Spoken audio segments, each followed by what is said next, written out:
이제 서론에 보시면 민수기는 아마도 그 넘버 그렇게 숫자에 대한 단어로 나오는 그런 그 성경책 이름이죠. 예, 그래서 아마도 그 이스라엘 백성들과 제사장들의 그 인구조사, 네, 1장부터 나오는 인구조사로 시작하고 그다음에 마지막 26장, 마지막은 아니지만 중간쯤 후반부 26장에 다시 인구조사로 그렇게 마치는 두 번의 인구조사가 있습니다. 그런 이유 때문에 아마 민수기라고 이름을 붙인 것 같고요. 하지만 민수기는 사실 남자에서 시작해서 여자로 마치는 책이다. 이렇게도 말할 수 있는 게 이제 인구 계수할 때에는 남자를 중심으로 20세 이상 숫자를 헤아리지만 민수기 그 34장 이후 끝부분에서는 슬로바핫의 딸들이 나와요.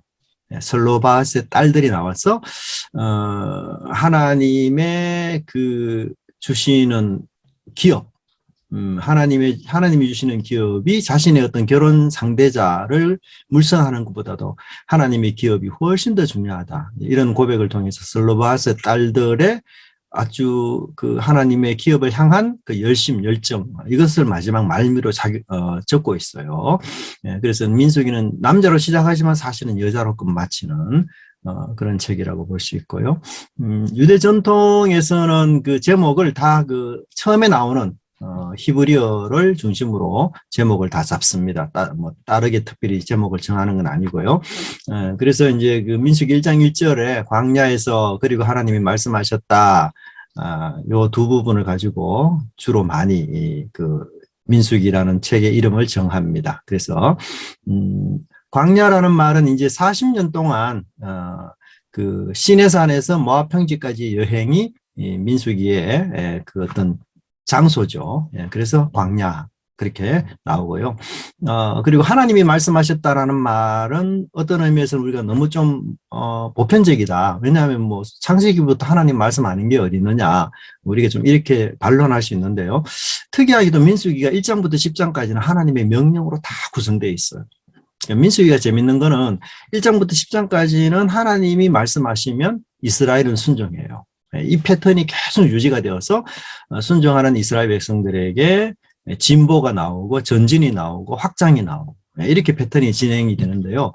놀랍게도 11장 이후부터는 하나님이 말씀하는 게 아니고 이스라엘이 말하기 시작합니다. 말하는 그 주체자가 바뀌는데요. 근데 말을 하는데 이스라엘이 불평과 원망을 하기 시작해요. 그러면서 그 진보나 행군 이런 것들이 다 더디고요. 하나님이 심판이 일어납니다. 그래서 민수기는 그 어느 책보다도 하나님이 말씀하시는 것이 굉장히 중요한 그 중요성을 부각시킵니다. 그래서 우리가 1장도 보면 계속해서 하나님 말씀하시고 모세는 또는 아론은 순종했다. 이런 표현이 계속 나오죠. 그래서 명령과 순종, 이 패턴이 계속 유지되는 것을 우리가 볼 수 있고요. 그래서 민수기가 의외로 하나님이 말씀하시는, 광야에서 하나님이 말씀하시는 것에 순종을 강조하는 그런 부분으로 우리가 좀 보면 좋을 것 같아요. 자, 그 다음에 민수기는 굉장히 어렵다. 왜냐하면 이제 이 민수기 자체가 그 여러 장르가 섞여 있기 때문에 그래요. 보통 이제 뭐 율법의 장르만 있다든지 아니면 내러티브, 이야기 장르만 있다든지 이렇게 나와 있으면 우리가 그나마 좀 보기가 쉬운데요. 이 민수기 안에는 율법도 있고 그 다음에 연설도 있고 행정기록, 그 다음에 인구조사, 반항, 전쟁 사건, 그 다음에 광야의 그 여정, 어느 장소에서 머물렀다가 어디로 갔다 이런 여정 기록, 그 다음에 제사에 대한 법전 이런 내용들이 굉장히 많아요. 그래서 너무너무 다양한 장르가 민수기 안에 산발적으로 흩어져 있기 때문에 이걸 어떻게 우리가 그 꾀대를 구성해야 될지 이제 이런 면에서 굉장히 좀 난해한 부분이 있고요. 그래서 인구조사는 1장과 26장에 있고 그다음 불순종의 기사는 12장부터 25장에 걸쳐 나옵니다. 이제 중심부가 사실은 불순종을 형성하고 있어요. 그런데 이 불순종 사이에 제사법이라든지 율법이라든지 이런 법조항들이 굉장히 또 많아요. 그래서 불순종과 법조항이 섞여 있습니다.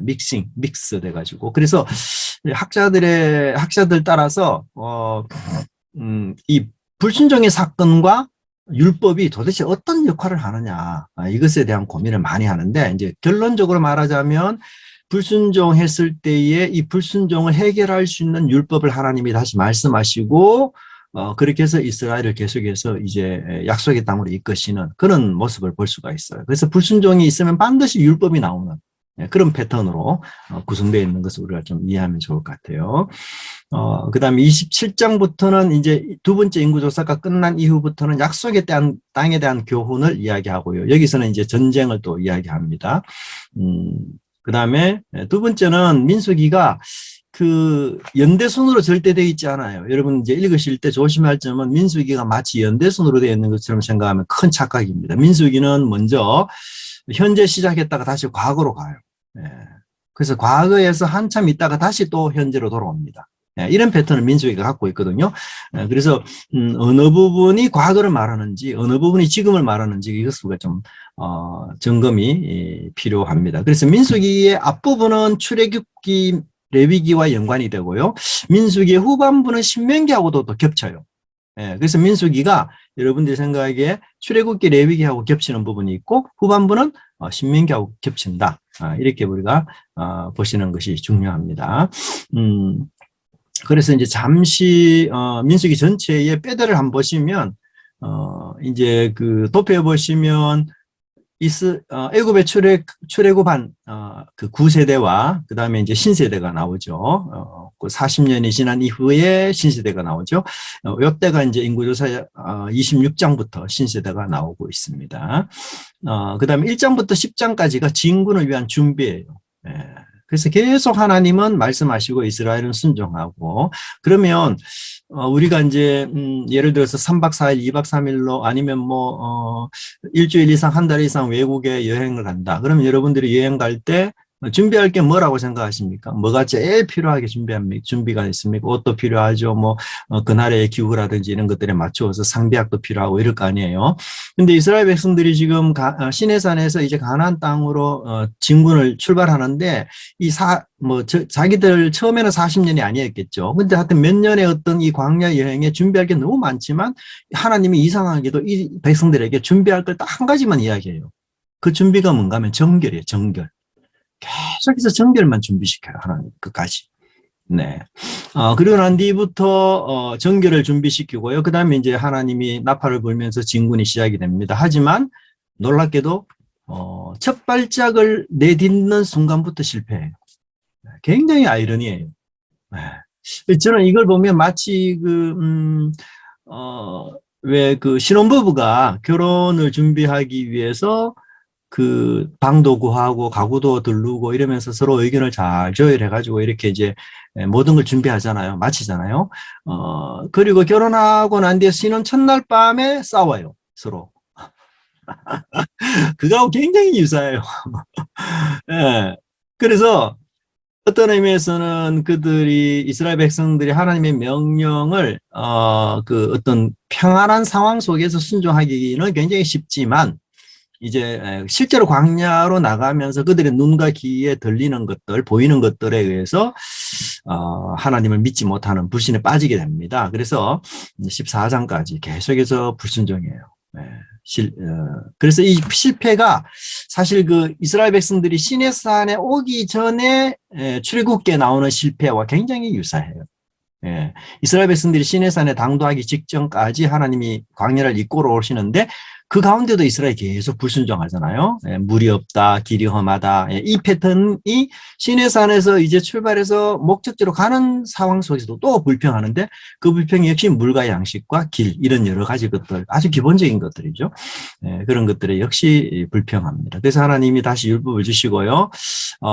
그들에게 다시 소망의 메시지를 하나님이 주셔요. 그리고는 이제 두 번째 인구조사를 하고 약속의 땅으로 이제 진군하는 장면들이 나오면서 동시에 여기에서는 주로 이스라엘 백성들에게 하나님이 약속의 땅을 주겠다는 신호로 뭘 이야기하는가 하면 너희들이 그 땅에 들어가서 얻을 수확을 하나님께 어떻게 그 수확물을 바쳐야 되는지를 이야기해요.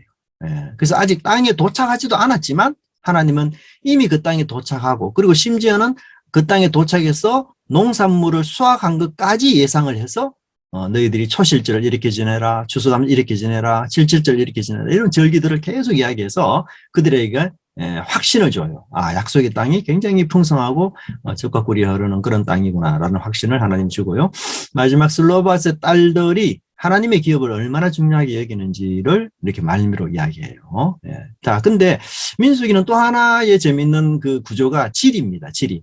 예. 그래서 시내산에서 1장부터 10절까지가 시내산에 있는 일들이에요. 요 때가 한 19일 정도, 19일 정도 있습니다. 이때는 날짜를 정확하게 명기해요, 저자가. 그래서 시내산에 있는 요 상황, 요때만 과거로 갔다가 다시 현재로 돌아오는 이렇게 패턴이 나오고요. 두 번째는 이제 광야 여정을 합니다. 그 다음에 세 번째 가장 많은 위치를 차지하는 것이 모압 편지입니다. 그래서 민수기는 딱 세 지리 배경을 갖고 있어요. 시내산, 광야, 모압. 그렇게 생각하시면 되고요. 진군 경로는 시내산에서 이제 출발하고요. 가데스로 가는데 그 가데스에서 사실은 이스라엘 백성들이 그 땅을 비판하죠. 그러면서 불순종하게 되어서 38년 동안 방황하게 되고요. 그 다음에 이제 그 20장부터 모압에 도착하는 내용들을 쭉 몇 달 동안 그렇게 기록하고 있는 것을 볼 수 있습니다. 자, 그렇다면 우리가 오경 속에서 창출 레민신, 이 오경 속에서 민수기가 갖고 있는 신학의 의미가 뭔가? 민수기는 뭘 집중적으로 조명하고 있는가? 오경의 가장 기본이 되는 게 아브라함과 맺은 하나님의 언약이죠. 그래서 그 아브라함과 맺은 하나님의 언약이 사실은 준비되기 위해서는 그 하나님 나라를 이루어야 되는데 하나님 나라가 이루어지기 위해서는 뭐가 필요한가 하면 그 하나님 나라가 실현되는 장소와 또 그 하나님 나라를 실현시키는 백성이 필요해요. 그래서 시와 땅, 이 두 가지가 굉장히 중요한 핵심 요소예요. 그래서 이 모세오경 안에서는 하나님께서 어떻게 이 하나님의 백성을 만들어 가시는가에 대한 그 초점이 나와 있고요. 또 한 가지는 그러면 이 백성들이 살 장소, 삶의 자리가 어디인지 그것을 만들어가는 그런 장면들로 그렇게 표현되어 있습니다. 그래서 민수기는 1차적으로 그 하나님께서 약속하신 시가 성취되었다라는 사실을 강조하고 있습니다. 그래서 굉장히 많은 인구를 1장에서부터 벌써 인구조사를 통해서 다루고 있어요. 근데 여기서 우리가 느끼는 건 뭔가 하면 하나님이 원하시는 것은 단순히 숫자만 많은 그런 인구를 원하는 게 아니에요. 그래서 하나님이 불순종하는 1세대들을 다 광야에서 심판하시고 믿음으로 반응하는 새로운 세대를 일으킬 만큼 하나님이 요구하시는 것이 아주 명확관화해요. 그래서 그냥 다수가 아니고 하나님께 순종하는 거룩한 백성과 이 초점이 있다. 왜냐하면 하나님께서 이스라엘 백성들을 데리고 그 가나안 땅에 들어가시는 궁극적인 이유는 땅 자체가 문제가 아니고 거룩한 백성이고 제사장 나라를 세우는 데 초점이 있기 때문에 그 나라 백성이 제사장 나라를 만들 만한 그런 거룩한 백성이 안 되면 그건 사실 그 땅에 가도 하나님의 꿈이 성취되는 게 아니거든요. 그래서 이런 부분에서 하나님이 숫자가 중요한 게 아님을 여기서 강조하고 있고요. 두 번째는 이제 하나님이 자기 백성들과 함께 임재하는 것에 초점이 굉장히 많이 잡혀 있습니다. 우리가 2장의 민수기 공부해 보면 벌써 그 하나님의 성막을 중심으로 이스라엘 진영이 이렇게 그 가운데 성막을 가운데 두고 이스라엘 진영이 짜여 있는 것을 볼 수 있어요. 그래서 이 내용을 자칫 보면 잘못해서 보면 우리가 하나님의 성막을 주위에 진을 쳐서 잘 보호하구나 이런 개념을 갖고 있을 수가 있는데 그게 전혀 아니고요. 이스라엘이 중심은 바로 성막이다. 이걸 강조하고 있어요. 그래서 이스라엘은 항상 성막을 하나님을 중심으로 해서 움직이는 단체다.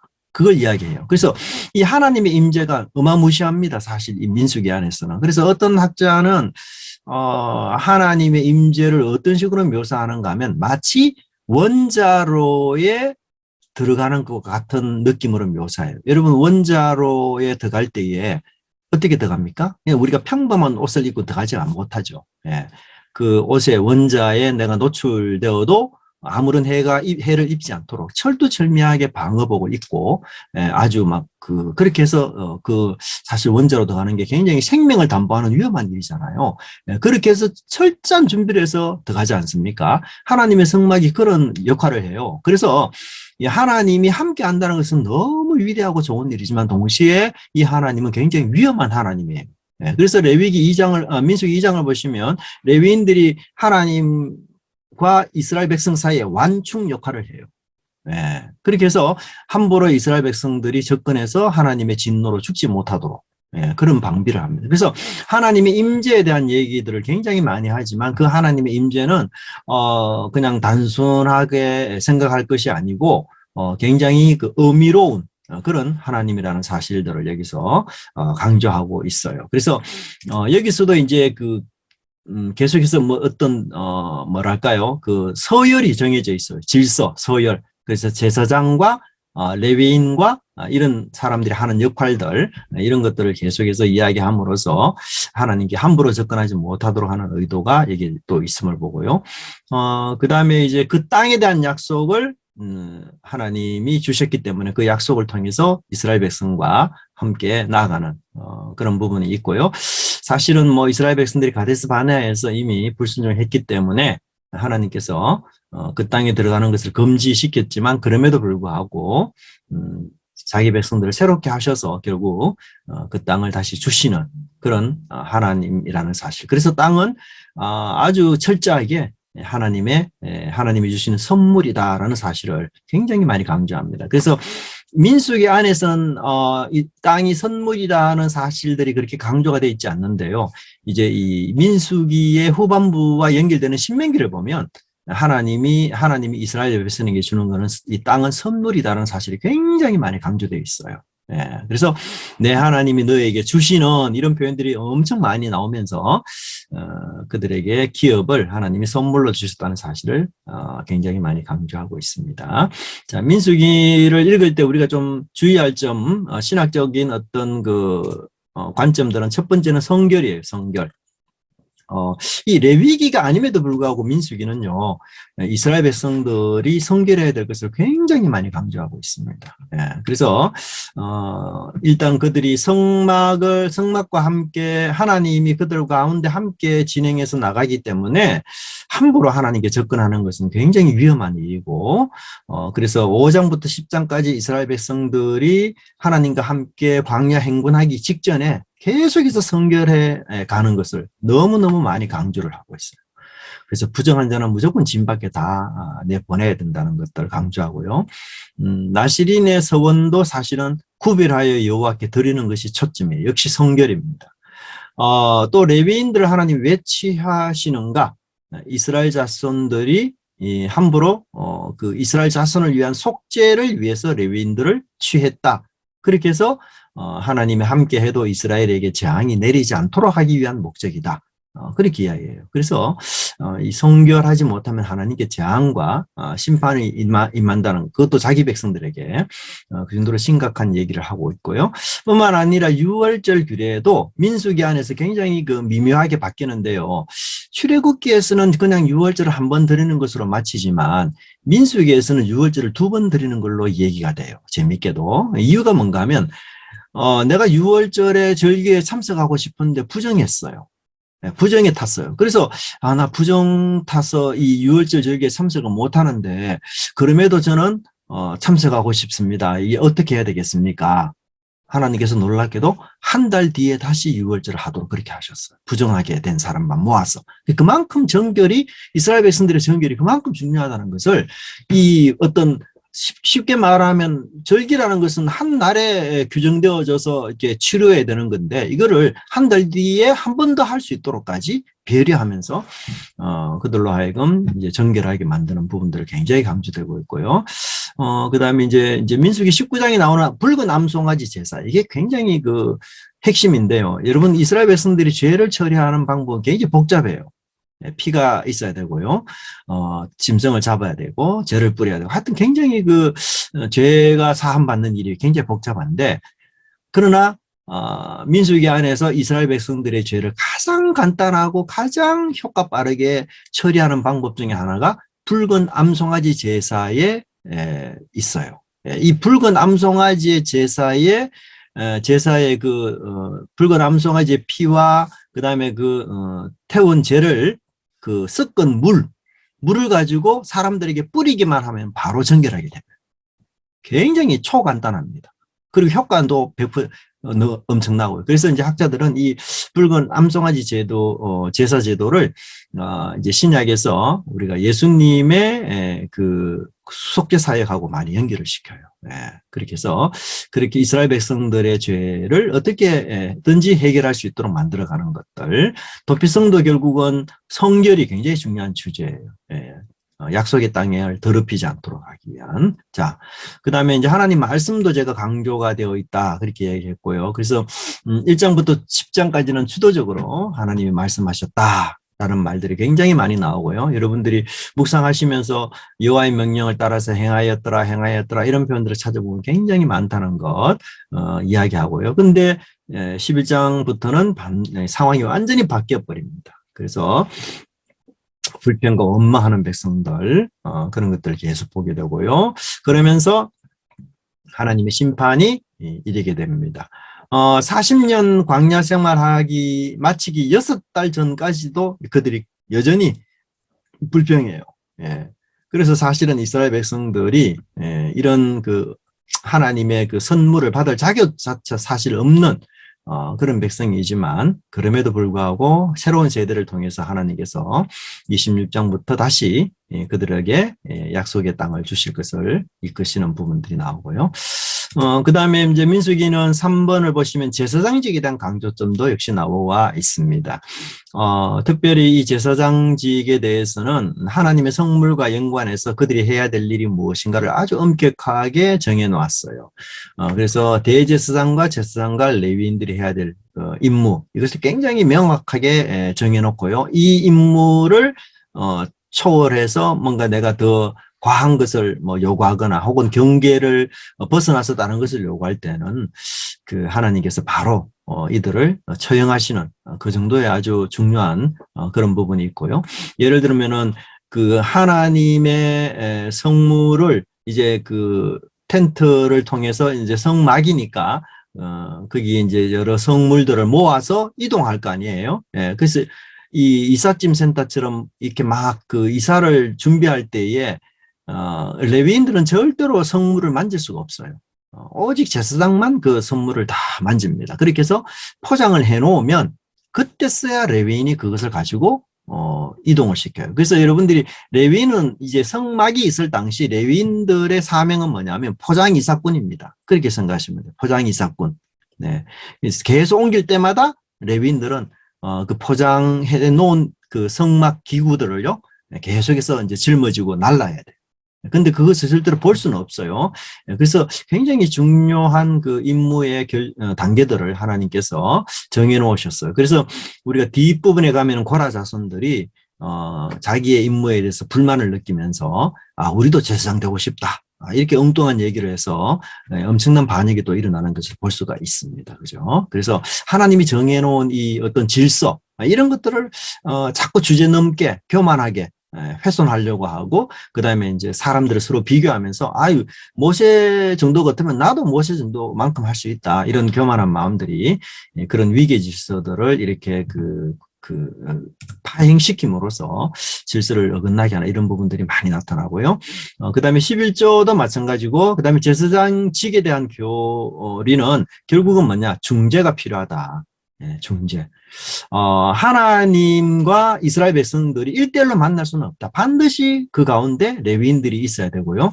제사장들이 중재해야 되고, 그것이 없이는 이스라엘은 바로 하나님께 심판받아서 망할 수밖에 없는, 적상할 수밖에 없는 그런 상황이다.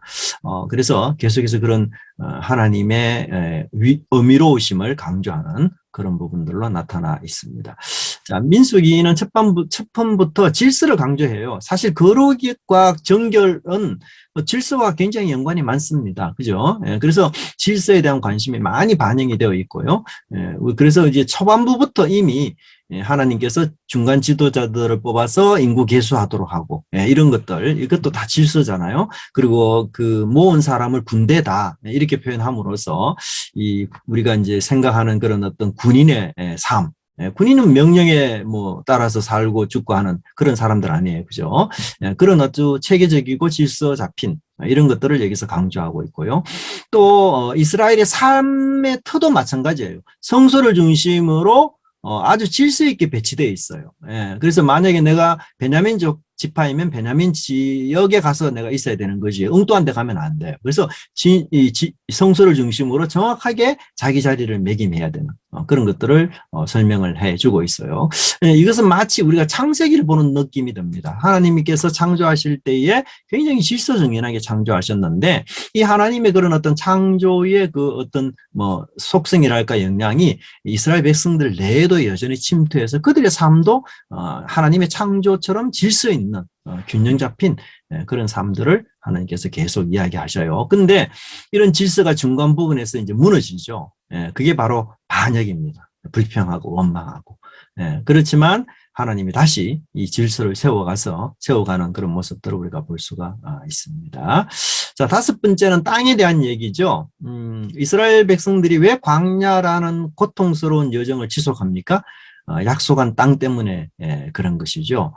그래서 그 땅에 대한 꿈이 처음에는 포기되었다가도 다시 하나님께서 그 약속하시고 다시 연결시켜 줌으로써 그들이 그 땅에 들어가지 못했지만 마치 추수 그리고 생산물을 보는 것처럼 그렇게 해서 그 땅 위에 어떤 삶을 살지를 하나님이 미리 그 말씀해 주셔요. 그래서 풍성한 삶이 그들을 기다리고 있음을 여기서 이야기하고요. 그래서 그들이 하나님께 바치는 제물 자체가 굉장히 풍성하다는 사실을 우리가 그 양도 굉장히 많다는 것을 뒷부분에 가서 우리가 볼 수 있는 것 같습니다.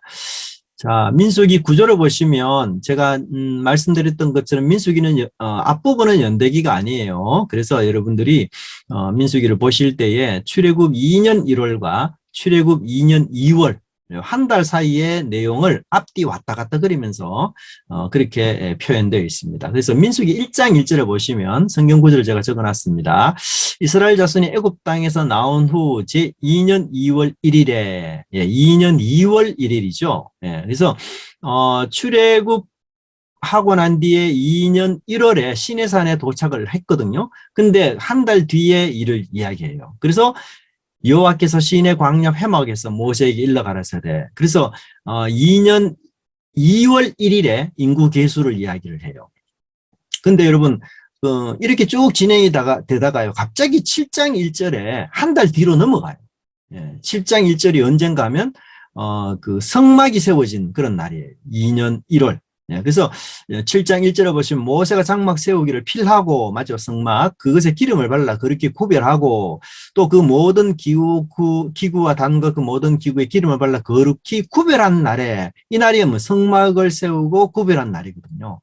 그래서 그게 2년 1월 1일 날 있어졌던 일이에요.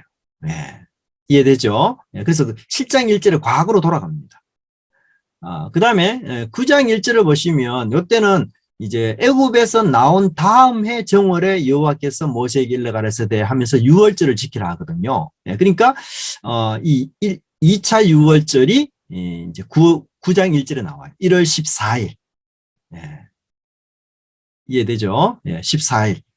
7월 1일이니까 7월 1일에 그것을 7장 1절 7장 1절에 2년 1월 1일이 되고요. 그 다음에 그 2차 6월절은 2년 1월 14일 이렇게 해서 지게 하고요. 제가 이야기했지만 보완이 되죠. 그게 그죠? 한 달 뒤로 연기가 됩니다. 그죠? 부정 탔던 사람들이 6월절을 못 지내니까 어떻게 하면 되겠습니까? 한 달 뒤로 연기해라. 그래서 2차 6월절이 9장 11절에 나오는데 그날이 2월 14일이 나와요. 9장 11절에 나오고요. 근데 다시 9장 15절에 1일로 다시 돌아갑니다. 그래서 민수기 9장 15절을 보면 성막을 세운 날에 성막을 세우는 날이 2년 1월 1일이거든요. 다시 또 과거로 돌아가요. 네. 자, 그러다가 20일 지나서 약 그 19일 동안 준비를 하고 20일째 출발을 합니다. 그래서 민수기 10장 11절에 마침내 이 광야로 출발하는 여행을 시작을 해요. 그래서 날짜를 적어 놨습니다. 2년 2월 20일에, 그죠? 구름이 정금하게서 떠오르매. 이렇게 해서, 여정을 출발해요. 네. 조금 혼란스럽죠? 예. 근데 좀 이해는 되겠죠? 예, 앞뒤 왔다 갔다 하지만, 이제 성막을 세우는 날, 성막의 기름을 발라서 구별하는 날, 요것만 생각하시면 돼요. 그죠? 요거는 2월 1일에 있었던 일이거든요. 다 성막을 세우는 날이라든지 거룩한 기름을 발라서 모든 것이 다 준비되는 날, 그날이다. 예. 그래서 성막하고 연관될 때는 다 2년 1일로 그렇게 보시면 될 것 같고요. 더 자세한 거는 밑에 제가 작은 글씨로 표현해 놓았는데 여러분 한번 보시면 될 것 같아요. 자, 그 다음에 지리를 보시면 우리 앞에서 민수기는 세 지리가 필요하다 했죠. 예, 그래서 시내산, 가데스 광야, 그다음 모압. 예, 근데 요 세 지형 따라서 재밌게도 순종으로 시작해서 순종으로 끝나고 가운데가 전부 불순종이에요. 예. 그래서 지리적 배경을 보면 1장 1절부터 10장 10절까지는 시내산의 이제 준비 단계자. 이것들은 다 순종해요. 인구조사도 하고 성서 중심으로 배치도 하고 다. 근데 이제 11절부터 해서 그 시내산에서 가데스까지 가는 여정 속에서는 전부 불순종. 이 가데스 근처거든요. 그래서 11장부터 반역이 등장하면서 13장, 14장에서는 절정에 이릅니다. 그리고 재밌게도 20장이 아주 중요한 핵심인데요. 미리암과 아론의 죽음을 특별히 기록하고 있습니다. 이런 기록을 통해서 저자가 말하고자 하는 것은 옛 시대가 다 사라졌고 이제는 새 세대가 부상한다. 이제 이런 개념을 우리에게 주고 있고요. 마지막 그 모압에서 몇 달 동안의 여정을 22장 2절부터 적는데 이때는 다 또 순종합니다. 그래서 전쟁에도 승리하기도 하고요. 네. 그래서 이런 패턴을 여러분들 한번 보시면 좋을 것 같고요. 그 다음에 제가 좀 전에 말씀했던 것처럼 이 내러티브와 율법 사이에 어떤 연관성이 있느냐, 이런 이제 얘기를 여러분들이 좀 하실 때 너무 여기 이제 보시면 준비 여행, 그 다음에 약속의 땅을 상속하기 위한 새로운 준비, 이렇게 이제 세 부분으로 나누었는데요. 재밌게도 내러티브가 나오면 그에 반하는 율법들이 항상 나와요. 그래서 여러분들이 그 민수기를 읽으실 때 갑자기 율법이 나올 때는 항상 그 앞부분에 나왔던 이야기들과 긴밀히 연결이 되어 있다는 것을 항상 명심하면서 묵상하시는 게 좋아요. 그래서 율법만 따로 떼서 하는 게 아니고 이 율법이 나온 궁극적인 이유는 바로 앞부분에 나오는 사건들, 그런 기사들 때문에 이 율법을 이야기하면서 보완하고 다시 이스라엘이 어떻게 살아야 될지를 설명해 주는 그런 패턴으로 여러분들이 보시면 좋겠다. 그렇게 볼 수 있고요. 자, 그 다음에 이제 자, 강론을 보시면 이스라엘이 애굽에서 구속을 받았죠. 그리고 그 다음에 던져야 될 질문이 뭐냐면 그러면 궁극적인 목적이 뭐냐?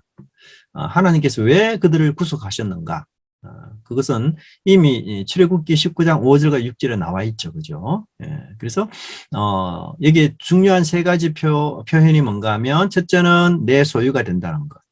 19장 5절에 보시면 너희는 모든 민족 중에서 내 소유가 되겠고, 둘째는 뭐냐면 제사장 나라, 그 다음에 거룩한 백성. 사실 이게 하나님이 이스라엘 백성들에게 요구하시는 궁극적인 목적이고 이 목적을 위해서 땅을 주겠다는 거죠.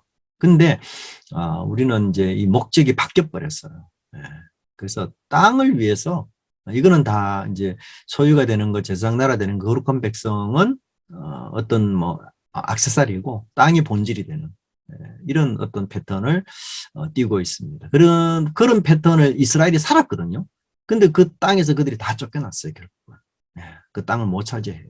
그러니까 이스라엘이 뭐 경제력이 없거나 군사력이 약해서 그 땅에서 쫓겨난 것이 아니고 결국 요 세 가지, 내 소유가 된다는 것, 제사장 나라가 된다는 것, 거룩한 백성이 된다는 것, 이걸 그들이 망각하고 그 땅에서 이방과 동일하게 우상을 섬기며 살아왔기 때문에 하나님께서 다 쫓아내버리죠. 가나안 땅도 원래는 우상을 섬기는 이방인들이 있었잖아요. 예, 그래서 하나님이 그 우상 섬기는 이방인들을 쫓아내고 거룩한 백성을 심었는데 거룩한 백성이 또 우상을 섬기는 이방인이 되어버렸어요. 그러니까 또 쫓아낼 수밖에 없는 거죠. 예, 그래서 땅이 목적이 아니라는 것. 그것을 좀 명심해야 되고요. 여기 소유다라는 말은 굉장히 중요한 말입니다. 우리가 보통 이제 여러분 집에서 소유가 많잖아요. 여러분들이 좋아하는. 근데 여러분들이 가진 예를 들면 찻잔 중에서도 제일 좋아하는 찻잔이 있어요. 늘 애지중지한. 그걸 가지고 여기에 소유라는 표현을 썼어요.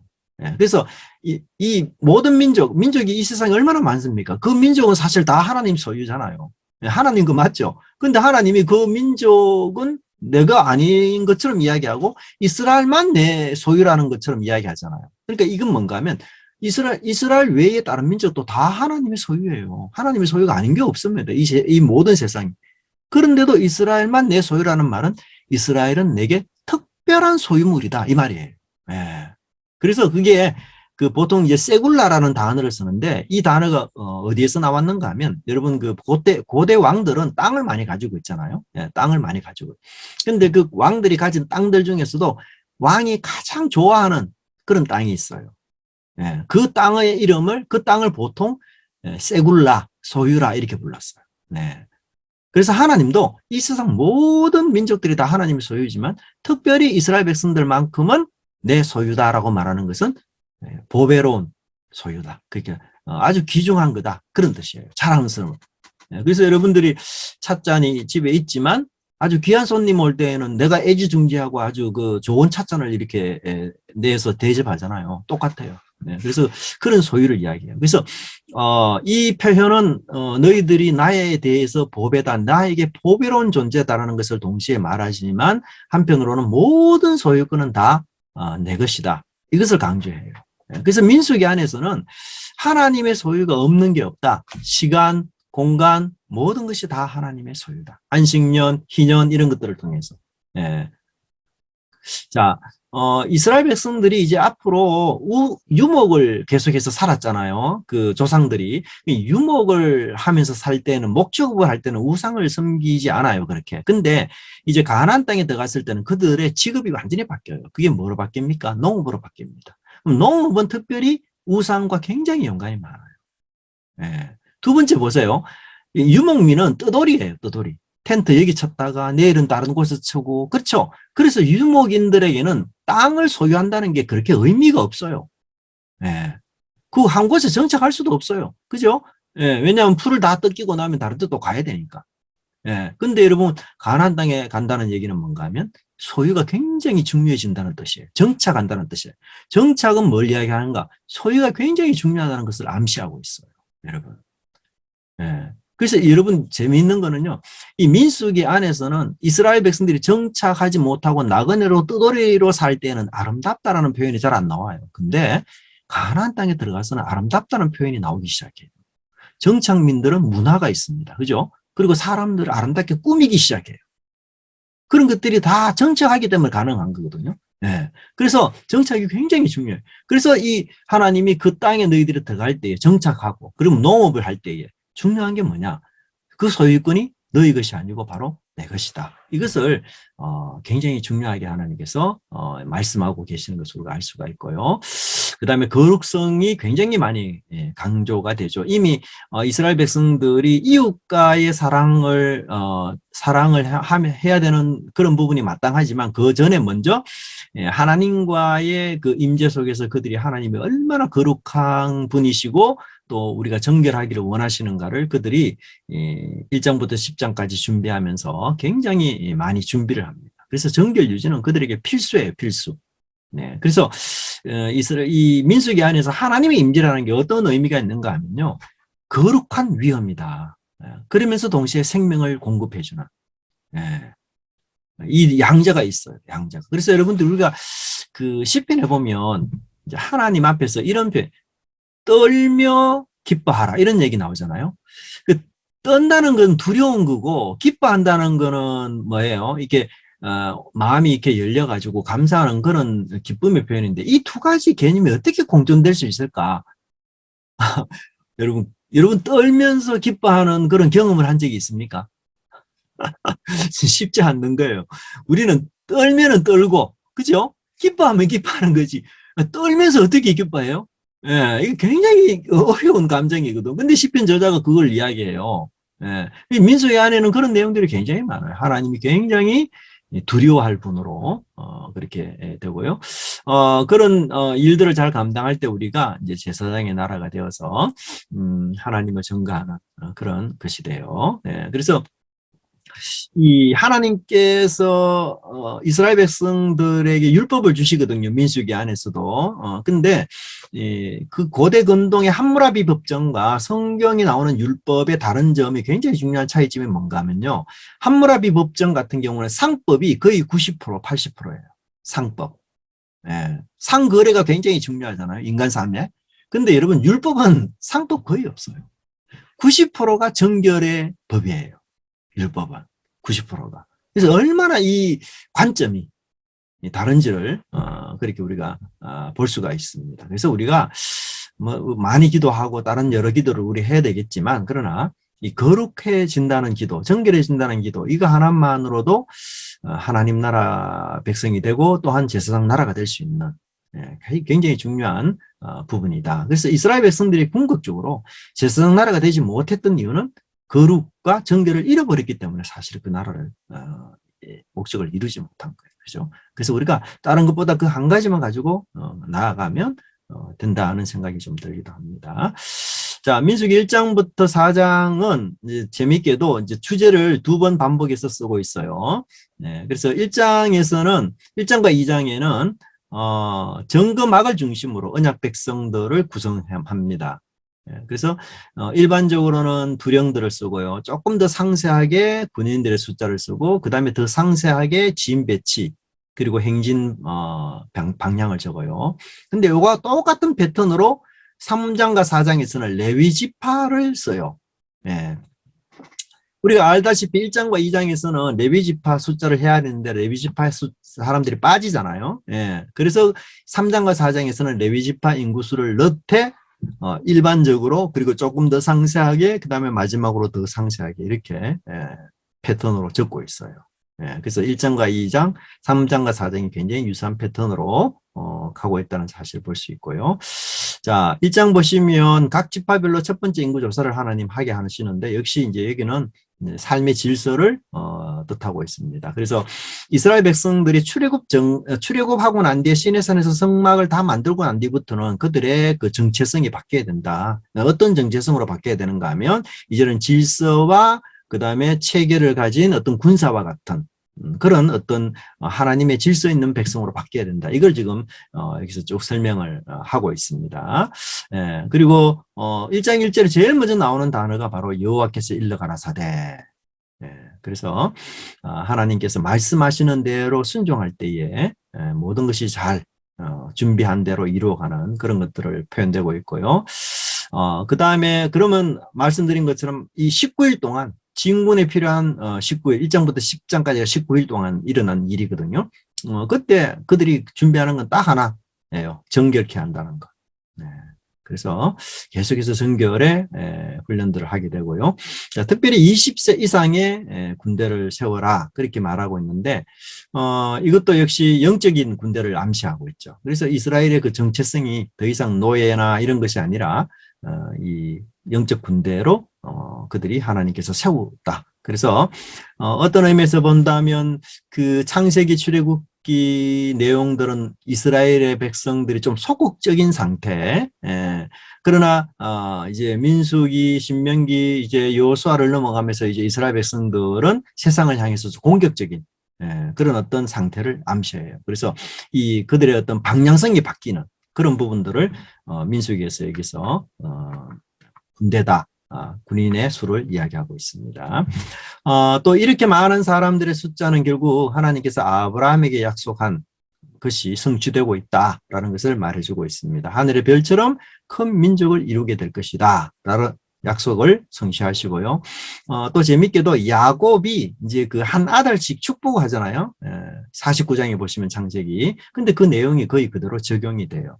그래서 예로는 유다가 가장 큰 축복을 받죠. 그래서 숫자가 가장 많은 것으로 나오고 있고요. 그다음에 시므이가 또 다릅니다. 그죠? 네. 머나세가 또 적은 숫자로 나오고, 자, 요런 어떤 패턴은 창세기에서 나오는 패턴 중에 하나가 뭔가 하면 그 관례와 전통을 깨뜨리는 것이 오경의 특징이에요. 그러니까 사람들이 만들어 놓은 어떤 질서, 관례 이런 것들이 깨어지는 것이 오경의 특징인데 그 중에 하나가 바로 이 유다, 네 번째 유다가 르우벤 가장 큰 형보다도 더 많은 축복을 받는다는 거. 이게 사람들의 관례와 전통을 깨는 그런 것을 이야기하고 있어요. 그래서 하나님의 질서가 새롭게 나타나는 것을 우리가 볼 수가 있습니다. 그 다음에 이제 1-4번을 보시면 그 1차 인구조사와 2차 인구조사가 함께 나와요. 숫자. 그래서 여러분 민수기 1장과 민수기 26장에 나오는데 통계적으로 전체 수준 비슷해요. 60만 정도로. 근데 제가 빨간 표시를 한 내용이 많이 바뀝니다. 그래서 시므온 같은 경우는 59,300명이었다가 22,200명으로 감소가 돼요. 근데 머나세 같은 경우는 놀랍게도 32,200명이었다가 52,700명으로 또 이렇게 많이 나타나게 됩니다. 근데 요 사이에 어떤 일이 있었기에 이렇게 인구에 많은 변화가 있을까? 우리가 잘 아는 대로 시므온 같은 경우는 이 반역을 주도합니다. 그래서 이 인구가 감소하게 돼요. 그래서 이 인구 자체가 어떤 의미에서는 어떤 하나님 앞에서의 어떤 그런 신앙을 대변해주는 숫자가 그런 암시도 여기에 깔려 있음을 우리가 볼 수가 있습니다. 네. 자, 그 다음에 인구조사를 보실 때는 12명의 두형들을 기록해요. 두목들을. 그리고는 24개의 이름이 나옵니다. 근데 여러분 이 이름들 우리가 참 뭐랄까 발음하기도 어렵고 쉽지 않은데요. 이게 그 공통점이 있어요. 놀랍게도 이 24개의 이름 중에서 2개를 빼고는 전부 하나님의 이름이 다 들어가요. 그래서 이제 그 엘이라는 말도 하나님이고요. 사다인, 전능한, 수르는 반석, 암미라는 것은 나의 백성, 아비라는 것은 나의 아버지, 아히 나의 형제. 그래서 요런 그 뒤에 접속사들 하나님을 암시하는 요런 단어들이 다 들어갑니다. 거의 2명을 빼고. 그러니까 저자가 왜 특별히 이런 이름을 왜 썼을까? 그것은 이들이 그냥 뭐 우리가 두령을 세웠다 이렇게 말할 때에는 그 기준이 똑똑하고 명석한 사람 뭐 이렇게 우리가 볼 수 있는데 그런 의도보다는 저자가 이런 이름을 나열함으로써 이들이 하나님과 어떤 믿음과 신앙의 관계를 갖고 있는가를 암시해주고 있는 것이죠. 그리고 아버지 이름이 또 함께 그렇게 연결되어 있어요. 재밌게도. 그래서 이게 이제 우리가 가정에서의 자녀의 어떤 교육들, 이런 것들도 여기서 이 중요함을 여기서 암시해주고 있습니다. 그죠? 네. 그리고 숫자를 헤아리는 데 있어서, 여러분 생각해 보세요. 군인들이 숫자를 헤아린다. 군대 숫자. 뭐, 우리나라 상황하고 너무 그렇게 긴밀히 연결시킬 필요는 없지만 그럼에도 불구하고 군인이 된다는 것은 석연치 않는 일이고 부모들이 그렇게 좋아하지 않을 일이잖아요. 그래서 어떻게 하든지 간에 우리 자녀들을 군에서 빼려고 하는 이런 것이 사실 그 위험한 거니까 전반적인 추세 아니겠어요? 근데 이 두령들이 가서 20세 이상의 남자를 계수하는데, 우리 집안은 좀 봐줘. 나하고 가까운 사이 아니야. 인원수 좀 빼서, 전쟁이 일어나도 내 아들이 전쟁에 이렇게 차출되지 않도록 해줘. 이런 청탁이 없나든지 있을 수 있잖아요. 그죠? 이제 그런 부분에서 이 사람들이 굉장히 신실하고 아주 공명정대한 그런 사심 없이 하나님의 군대를 계셔야 되는 이런 측면에서 사심 없는 굉장히 공명정대한 어떤 것을 암시하기도 해요. 그래서 여러분들이 숫자를 헤아린다는 거, 이 쉬운 일이 아닙니다, 여러분. 사실은. 왜냐하면 우리 오늘 시대도 우리 숫자가 모든 걸 다 말해주잖아요. 야구도 숫자로 실력을 이야기해주죠. 손흥민도 골을 몇 골 넣느냐. 이런 것들이 다 숫자로 이야기되는 이런 시대 아니에요. 근데 이 당시 이런 사람들이 나서서 이제 사람의 숫자를 헤아릴 때 이런 청탁이라든지, 이런 것들이 얼마든지 들어올 수 있는데도 불구하고 그런 것들을 다 유혹들을 아주 물리치고 공명정대하게 이렇게 일해서 하나님 일한다는 거, 이 자체가 굉장히 중요해요. 그래서 앞서서 하나님의 일을 하는 사람들이 그 하나님의 목적을 잘 헤아리고 그 일에 아주 공명정대하게 모든 사람들에게 그렇게 해 나가는 것 중요하다는 걸 우리가 볼 수 있습니다. 자, 그리고는 이제 이 지파별 5절부터 16절을 보시면 명단이 12지파인데 재미있게도 그 레아, 라헬, 빌하와 실바 이런 순서로 되어 있어요. 모계 쪽 순서로 되어 있어요. 그래서 르우벤, 시몬, 유다, 이사갈 이렇게 나와 있는데 이 사람들은 레아의 다 자녀들이거든요. 그래서 레아 자녀들부터 먼저 언급하고 그 다음에 라헬 자녀들을 언급하고 그러니까 출생 순이 아니란 얘기예요. 이해되시죠? 모계 순 따라 레아 자녀 먼저 언급하고 그 다음 라헬 자녀 그 다음에 빌하와 실바는 조금 섞었어. 이렇게 지금 표현되고 있습니다. 그죠? 네. 그래서, 그, 모계 중심으로 이렇게 우리가 쓰여져 있는 것 볼 수 있습니다. 자, 1-6번은 모병을 위한 인구조사다. 네. 전쟁에 나갈 만한 수를, 적으라. 하나님께서 그렇게 말씀하셨는데요. 이는 가나안 땅 들어가는 것. 굉장한 특권이고 축복이고, 그죠? 그 유목민에서 땅을 얻는 것이고, 예를 들어서 여러분들이 아파트 한 번도 당첨된 적이 없다가 분양권 한 번 얻어가지고 들어간다. 이건 너무 놀라운 특권이잖아요. 그죠? 은혜죠. 근데 그 특권에 따르는 그들의 신분의 변화도 분명히 있다는 거죠. 뭐냐? 군인이라는 것. 군인. 그래서 이 군인은 사실 어떤 의미에서는 하나님이 다 책임져 주잖아요. 그래서 군인은 명령받은 일만 잘 수행하면 돼요. 딴 생각하지 말고. 군인들이 딴 생각하고 잡생각하면은 적을 방어할 수가 없죠. 모든 생활을 다 책임져 주니까 군인들이 해야 될 일은 그 적을 방어하는 일에 최선을 다하는. 그래서 그런 어떤 모습을 여기서 설명해 주고 있습니다. 그래서 그들이 군대 생활이 여러분 굉장히 단순하잖아요. 그래서 어떤 의미에서는 하나님이 원하시는 정결의 어떤 그런 삶, 그리고 영적인 그런 어떤 그 삶의 부름받았음을 그들이 인식하고 그다음에 그 일에만 우리가 신경을 쓰고 살아가도록 그렇게 하나님께서 하시는 그런 모습들을 볼 수 있고요. 사실 이 이스라엘 백성들이 결국은 가난한 사람들을 심판하는 그런 군대로 부름받잖아요. 여러분 심판한다는 것 참 어려운 일이에요. 그렇잖아요. 우리가 누군가를 재판하고 심판한다는 것. 왜냐하면 우리 다 죄인이거든요. 우리 항상 그런 말 말하죠. 아니 나도 죄인인데 당신 어떻게 심판해? 이런 표현 많이 쓰거든요. 근데 하나님은 또 심판을 맡겼어. 우리에게. 그래서 하나님은 우리에게 더 거룩을 강조하는 것 같아요. 우리가 거룩하지 못한데 어떻게 세상을 심판하겠어요? 그러니까 우리가 원천적으로 거룩해야 거룩하지 못한 세상을 심판할 수 있잖아요. 그래서 제가 어제 아닌가 TV를 보니까 경찰분이 어떤 분이 이제 성폭행자로 고소를 당했는데 이분이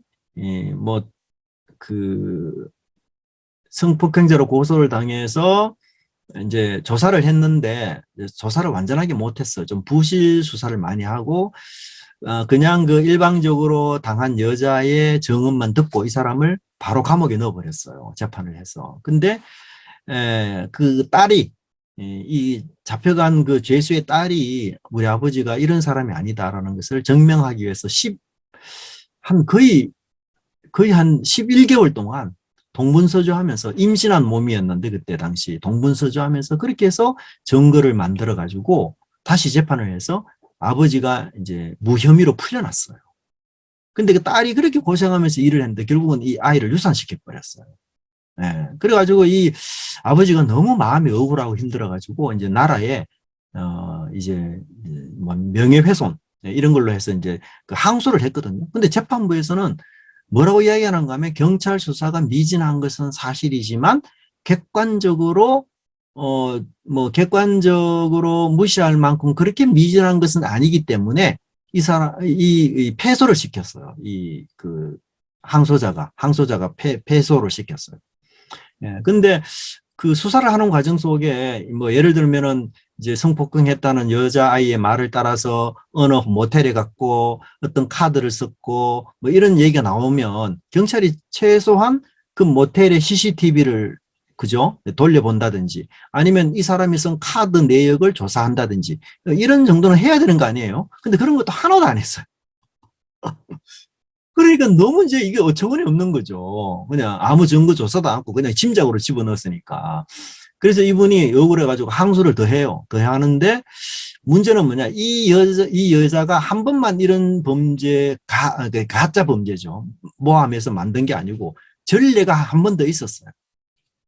근데 경찰이 그 전례를 알고 있는데도 법정에서는 나는 그 전례 몰랐다. 이렇게 또 거짓증을 한 거예요. 그래가지고 이분이 항소 지금 이제 두 번째 재판을 더 하고 있는 그런 상황이거든요. 그래서 제가 그런 걸 보면서 야, 이게 참 우리가 남을 심판한다는 거, 남을 재판한다는 거, 야, 진짜 쉬운 일이 아니구나. 그 생각이 진짜 너무 많이 들어요. 근데도 불구하고 또 심판은 또 해야 되고 재판은 또 해야 되는 부분이 있잖아요. 예? 공의와 정의를. 그래서 그런 어떤 부분이 있기 때문에 군인으로서의 우리 어떤 그런 성결들, 하나님의 심판의 도구로서 우리가 거르고, 아, 이거는 진짜 필수겠구나. 참 그런 생각이 많이 들어요. 네. 자, 그럼 1-7번을 보시면 이제 이스라엘 백성들이 하나님께서 그 명령을 했을 때 순종하는 것, 이게 굉장히 중요한 패턴입니다. 근데 이 패턴을 이제 후반부에서는 따르지 못해서 하나님 심판을 받는 장면이 나오거든요. 자, 마지막으로 이제 레위인들에 대한 특별한 역할들을 이야기해요. 레위인들은 계수에 포함되지 않았죠. 그 이유는 다른 역할인데 그건 뭔가 하면 이제 성막에 접근하는 것을 막는 거죠. 예. 하나님의 성막에 함부로 접근하면 하나님이 뭐라고 이야기합니까? 죽이라. 이렇게까지 명령했어요. 그만큼 굉장히 끔찍한 조처입니다. 그래서 마치 그 우리가 원자로 옆에 있는 것처럼 그런 느낌이 들죠. 예, 그래서 이 성막에 임재하신 하나님의 의미로우심이 얼마나 중요한가를 여기서 설명해 주고 있고요. 그래서 하나님과 함께하는 것이 너무나도 감사하고 놀라운 일이지만 동시에 이 죄인에게는 엄청난 그런 무게로 작용될 수 있다는 것. 그런데 너무 감사하게도 예수 그리스도로 말미암아 우리가 이 하나님 앞에 임재에 함부로 즐거운 마음으로 나갈 수 있다는 것.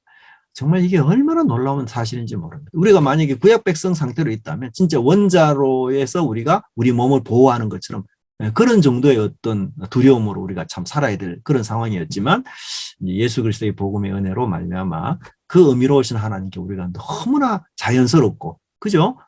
너무나도 기쁘게 나갈 수 있다는 이게 정말 놀라운 은총이고 축복이죠. 그래서 우리가 이 구약의 이런 하나님의 의미를 잘 발견하지 못하면 신약에서 예수님으로 인한 하나님과의 교제에 대한 축복을 그렇게 못 느껴요, 사실은.